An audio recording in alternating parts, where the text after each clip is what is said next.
When you have all the blocks finished, you can place them up so you can see whether you like the position of the blocks. It's easy to move them around before you start sewing them together. But I've come to the conclusion that that diamond panes is in lime green is just a bit too intense for me. So even if I move it around, it still is quite jarring compared with the rest of them. So I've decided I'm going to remake the lime green one and tone it down a bit. I'll still keep it in a green tone, but I'm just going to tone it down a bit. Blocks ready to put together.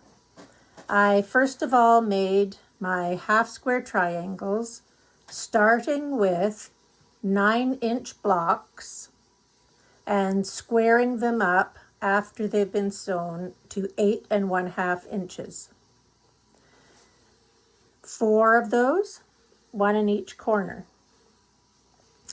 And because I was using a scrap of fabric for my green color, I had enough to cut 2 8.5 by 4.5 inch strips, one there and one here.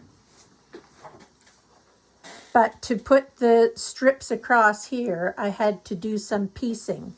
So you can see I cut 4.5 inch squares, but they have multiple seams in them. And this one over here has a seam as well. So in order to get the use out of my fabric, and there was actually very little left over after I finished cutting those pieces.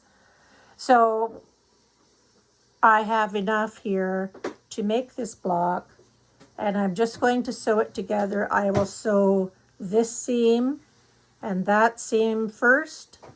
Then I will sew those 5 blocks together. I'll sew those 3 together, and then I'll join the long seams to make the block. And that's what I'm going to do now. So here's the finished block, all sewn together. It looks a lot greener up on the wall than it did on the tabletop. On the tabletop, the video looked absolutely brown.